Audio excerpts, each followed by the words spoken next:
Hello friends, welcome to study कर। मैं हूं आपका दोस्त प्रभाकर। आज के इस इम्पॉर्टेंट लेक्चर में हम आपके साथ डिस्कस करने वाले हैं 29 मार्च 2024 के मोस्ट इम्पॉर्टेंट करंट अफेयर्स के क्वेश्चन। तो आप इस पूरे लेक्चर को बहुत ही ध्यान से लास्ट तक जोड़ देखिएगा।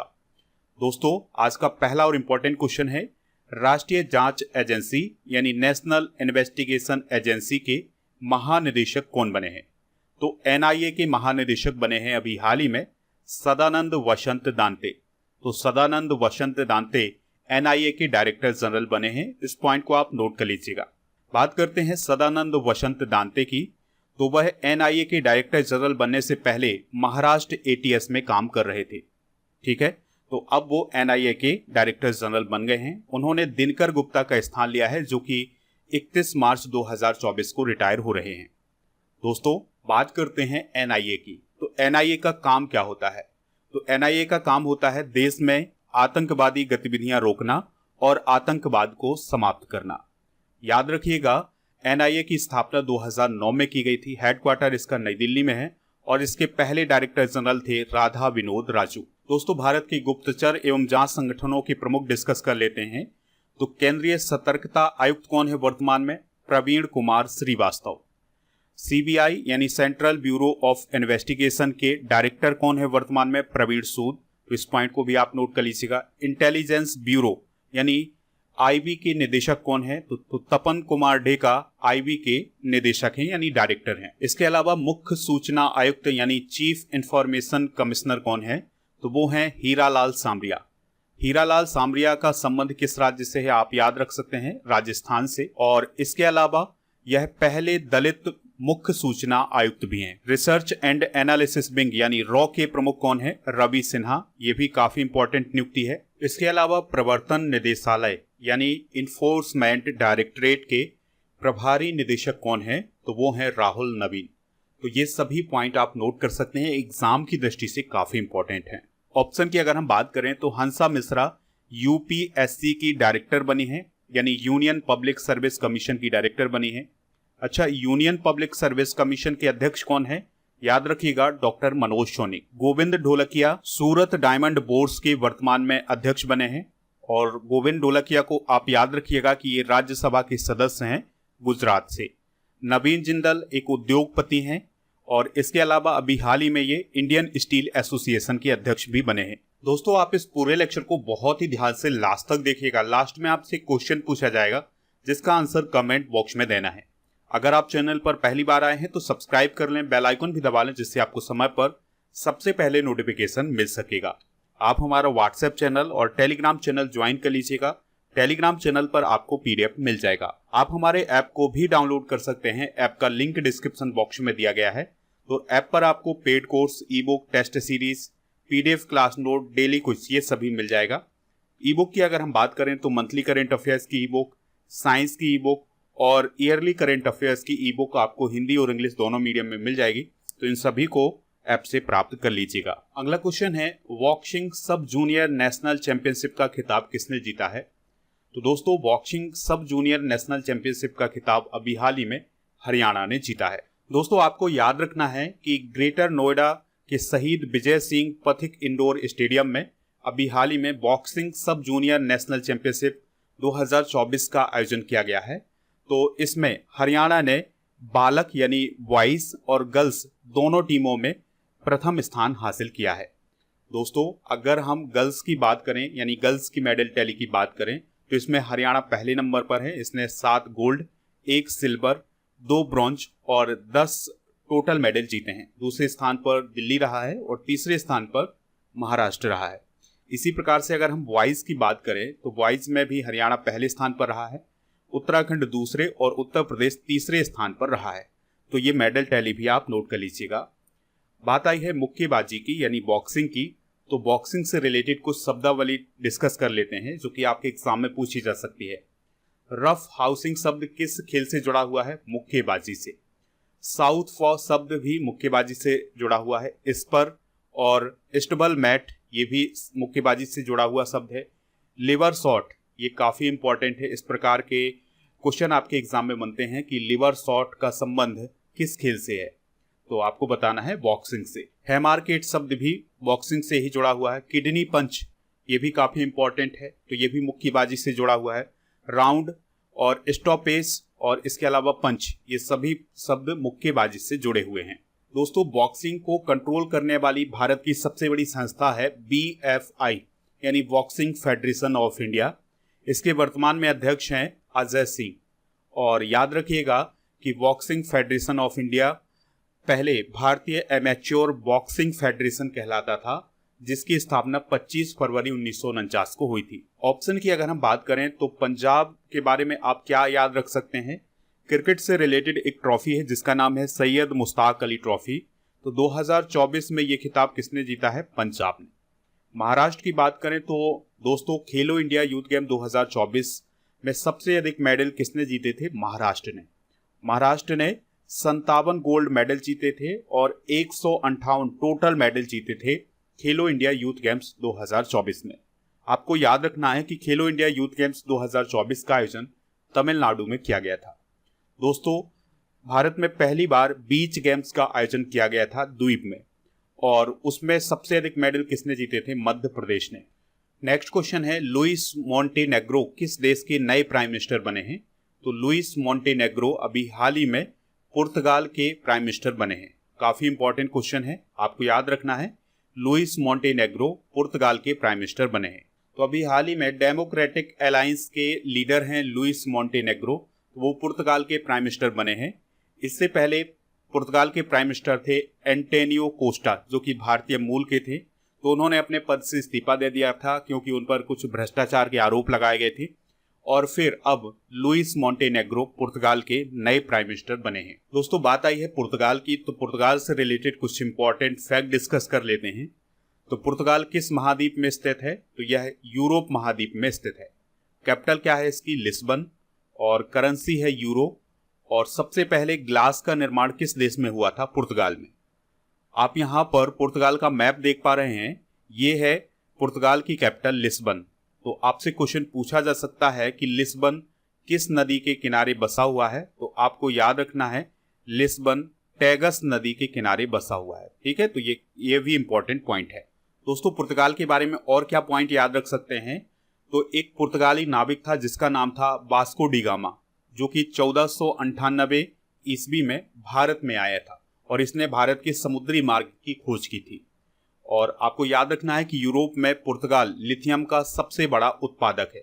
ये सभी पॉइंट आप पुर्तगाल के बारे में नोट कर लीजिएगा। पुर्तगाल की लोकेशन आप वर्ल्ड मैप में यहाँ पर देख सकते हैं, ये है यहाँ पर पुर्तगाल। हाल ही में की गई कुछ महत्वपूर्ण नियुक्तियां डिस्कस कर लेते हैं। जैसे डेनियल नोबोआ इक्वाडोर के राष्ट्रपति बने हैं, मोहम्मद मुइज़्ज़ू मालदीव के राष्ट्रपति बने हैं, सातो किलमैन वानुआतू के प्राइम मिनिस्टर बने हैं, और थरमन सनमुगरत्नम सिंगापुर के राष्ट्रपति बने हैं।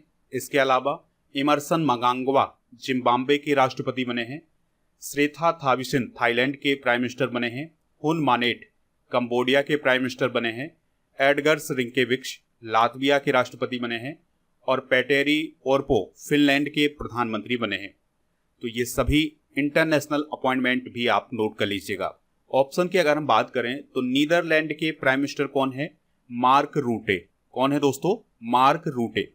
और पोलैंड के प्राइम मिनिस्टर कौन है? Donald tusk. ठीक है, इनकी अभी हाल ही में नियुक्ति की गई है। और न्यूजीलैंड के प्राइम मिनिस्टर कौन है? Christopher Luxon. तो ये सभी प्राइम मिनिस्टर आप नोट कर सकते हैं। तो अभी हाल ही में नेक्स्ट क्वेश्चन है, हाल ही में किस एशियाई देश में समलैंगिक विवाह विधेयक पारित किया गया है? आंसर हो जाएगा थाईलैंड। तो थाईलैंड में अभी हाल ही में समलैंगिक विवाह विधेयक पारित किया गया है।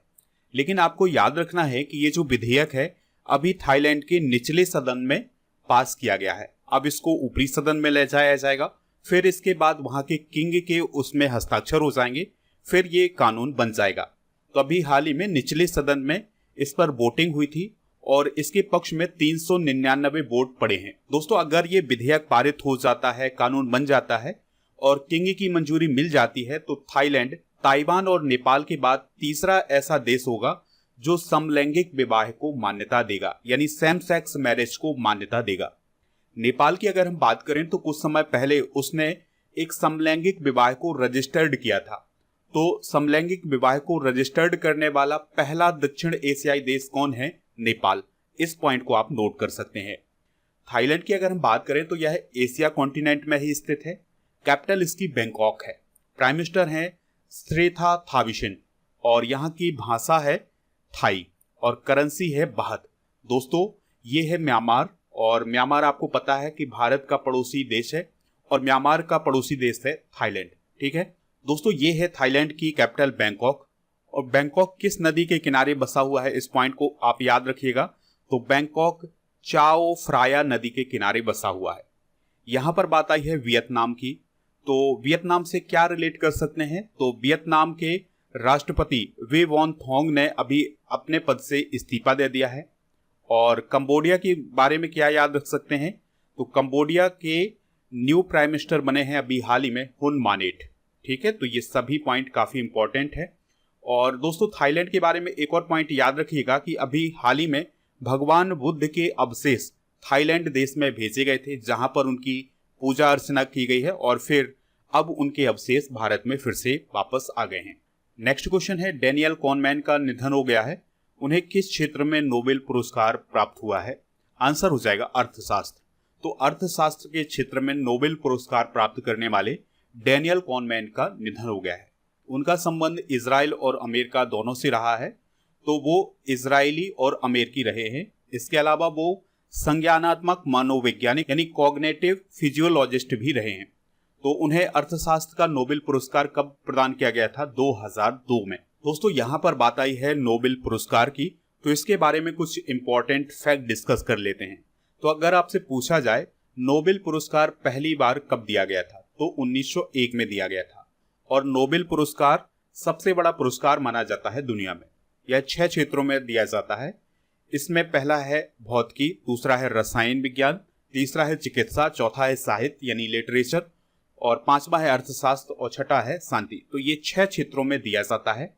इसकी पुरस्कार राशि है 1,10,00,000 स्वीडिश मुद्रा क्राउन, यानी लगभग 8,10,00,000 रुपए इसकी पुरस्कार राशि है। यह पुरस्कार अल्फ्रेड नोबेल के नाम पर दिया जाता है, जिन्होंने डायनामाइट का आविष्कार किया था। दोस्तों हर साल 10 दिसंबर को यह पुरस्कार प्रदान किए जाते हैं। आपको याद रखना है अक्टूबर में इनकी घोषणा की जाती है और 10 दिसंबर को ये पुरस्कार प्रदान किए जाते हैं। दोस्तों शांति का नोबेल पुरस्कार नॉर्वे में दिया जाता है। बाकी बचे हुए जो नोबेल पुरस्कार हैं ये स्वीडन में प्रदान किए जाते हैं। 2023 के नोबेल पुरस्कार विजेता कौन है, उनको एक बार रिवाइज कर लेते हैं। तो चिकित्सा के क्षेत्र में नोबेल पुरस्कार दिया गया था कैटिलिन कैरिको और ड्रू बीशमैन को। फिजिक्स का Nobel prize Pierre Agostini, Ferenc और एनी एल हुइलियर को दिया गया था। केमिस्ट्री का Moungi Bawendi, Louis E Brus और एलेक्सी आई एकीमोव को दिया गया था। इसके अलावा साहित्य का नोबेल प्राइज दिया गया था 2023 में जॉन फॉसे को। शांति का नोबेल प्राइज दिया गया था नरगिस मोहम्मदी को। और इकोनॉमिक्स यानी अर्थशास्त्र का नोबेल प्राइज दिया गया था क्लाउडिया गोल्डन को। अगला क्वेश्चन है, आईपीएल के इतिहास का सबसे बड़ा स्कोर किस टीम ने बनाया है? तो आईपीएल के इतिहास का सबसे बड़ा स्कोर बनाया है सनराइजर हैदराबाद ने। तो सनराइजर हैदराबाद ने मुंबई के खिलाफ खेलते हुए 277 रन बनाए थे, जो कि आईपीएल के इतिहास का अब तक का सबसे बड़ा स्कोर है किसी भी टीम का। इसके जवाब में मुंबई इंडियंस की टीम ने भी 246 रन बनाए। आपको याद रखना है कि इस मैच में एक और रिकॉर्ड बना है, इसमें 38 छक्के लगे हैं। तो ये आईपीएल के इतिहास में पहली बार हुआ है कि किसी एक मैच में यानी दोनों पारियों में 38 छक्के लगे हैं। दोस्तों इस मैच में कुल 523 रन बने थे, तो ये भी इंपॉर्टेंट पॉइंट हो जाएगा। बात करते हैं आईपीएल की। तो आईपीएल का एडमिनिस्ट्रेटर कौन होता है? बीसीसीआई यानी board of control for cricket in India. इसका पहला संस्करण 2008 में हुआ था। अगर आपसे पूछा जाए आईपीएल को सबसे अधिक बार जीतने वाली टीमें कौन है, तो वो है चेन्नई सुपर किंग्स और मुंबई इंडियंस। तो इन दोनों टीमों ने 5-5 बार आईपीएल का खिताब जीता हुआ है। दोस्तों आपको याद रखना है कि आईपीएल 2023 का खिताब सीएसके यानी चेन्नई सुपर किंग्स ने जीता था। आईपीएल 2024 के सबसे महंगे खिलाड़ी कौन बने थे? Mitchell Starc. उन्हें 24.75 करोड़ रुपए में केकेआर की टीम ने खरीदा था। और आपको एक और पॉइंट याद रखना है कि मिचेल स्टार्क आईपीएल के इतिहास के अब तक के सबसे महंगे खिलाड़ी हैं। तो ये सभी पॉइंट आईपीएल से रिलेटेड हैं, इन्हें आप नोट कर लीजिएगा। नेक्स्ट क्वेश्चन है, दिमित्री कुलेबा किस देश के फॉरेन मिनिस्टर हैं जो भारत की 2 दिन की यात्रा पर आए हैं? आंसर हो जाएगा यूक्रेन।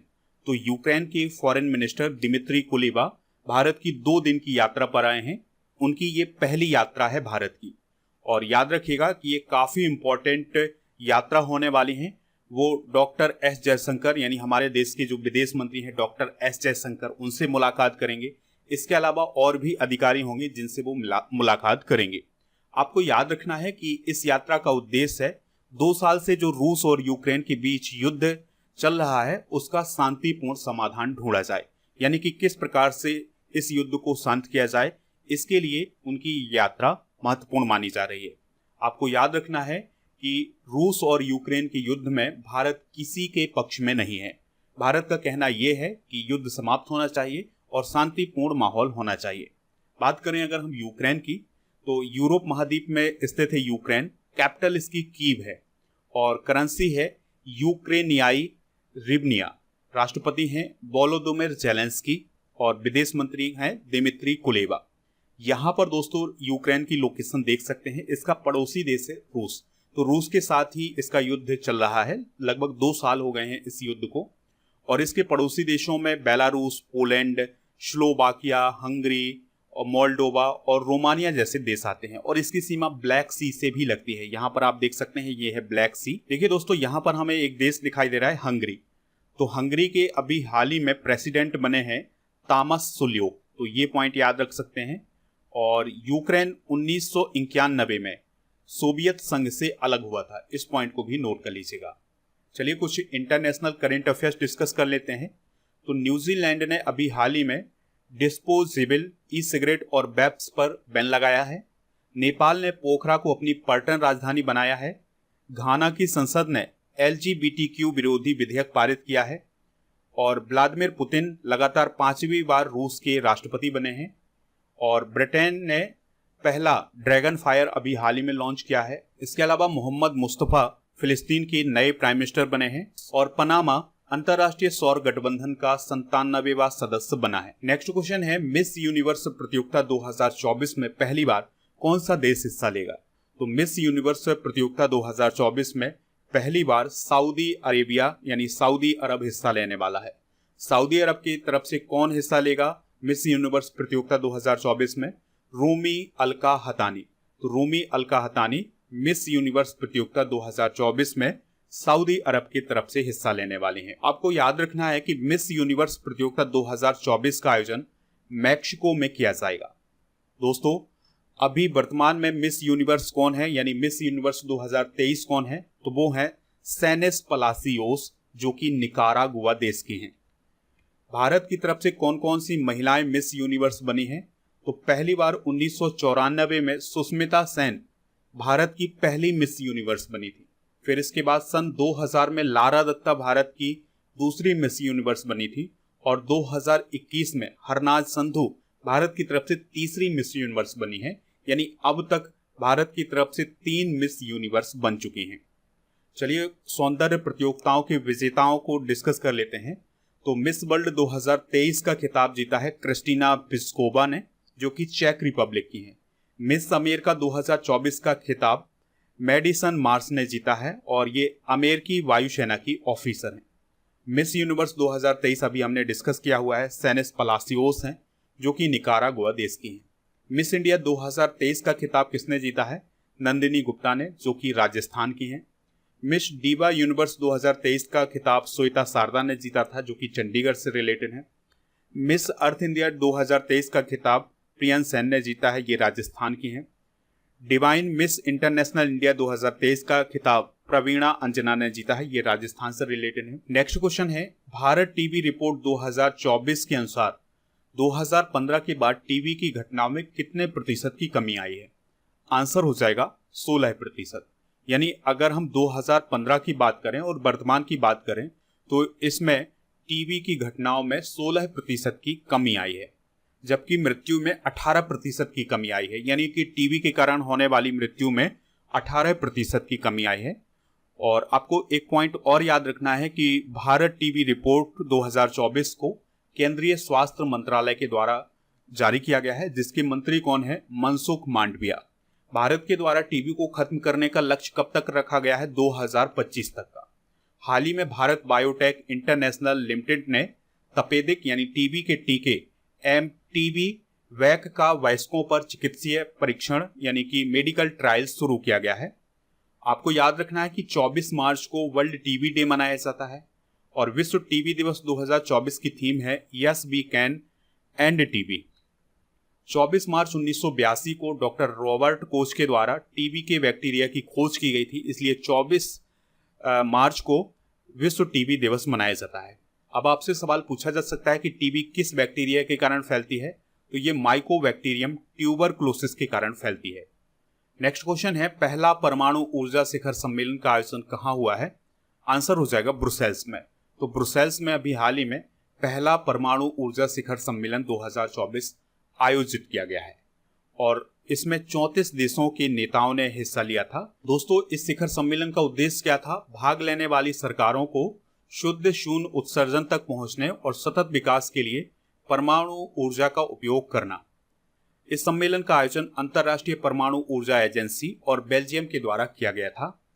बात करें अगर हम अंतर्राष्ट्रीय परमाणु ऊर्जा एजेंसी की, तो इसका गठन 29 जुलाई 1957 को किया गया था। मुख्यालय वियना ऑस्ट्रिया में है और इसकी सदस्य कितने हैं? 178। महानिदेशक हैं राफेल ग्रॉसी। इसका उद्देश्य है विश्व में परमाणु ऊर्जा का शांतिपूर्ण उपयोग सुनिश्चित करना। तो दोस्तों, ये थे आज के करंट अफेयर्स के क्वेश्चन। चलिए अब हम कल के करंट अफेयर्स के क्वेश्चन डिस्कस कर लेते हैं। स्वामी स्मरणानंद का निधन हो गया है, उनका संबंध किस संस्था से रहा है? रामकृष्ण मिशन से। सोनम वांगचुक ने अपनी भूख हड़ताल खत्म कर दी है, वह किस केंद्र शासित प्रदेश को पूर्ण राज्य बनाने की मांग कर रहे हैं? लद्दाख। राष्ट्रीय आपदा प्रतिक्रिया बल यानी एनडीआरएफ के महानिदेशक कौन बने हैं? पीयूष आनंद।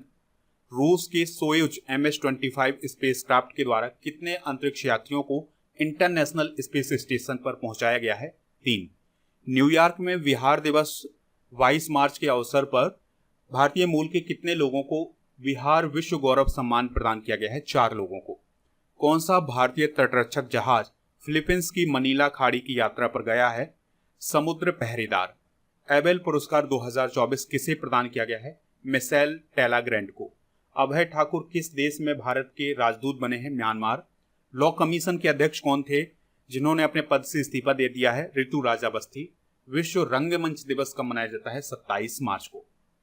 दोस्तों, आज की जनरल नॉलेज के पिटारे में हम डिस्कस करेंगे हड़प्पा काल की नदियां और उनके किनारे बसे शहर। तो ये हिस्ट्री का काफी इंपॉर्टेंट टॉपिक है, आपके एग्जाम में पूछा जा सकता है।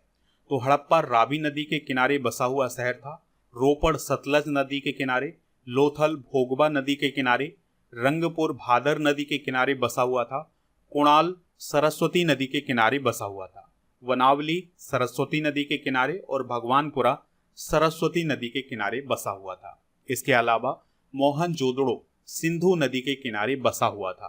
कालीबंगा घग्गर नदी के किनारे और सुतकानडोर दास्क नदी के किनारे बसा हुआ था। आलमगीरपुर हिंडन नदी के किनारे, मांडा चिनाब नदी के किनारे, दैमाबाद प्रवरा नदी के किनारे, राखीगढ़ी घग्गर नदी के किनारे और आमरी सिंधु नदी के किनारे बसा हुआ शहर था।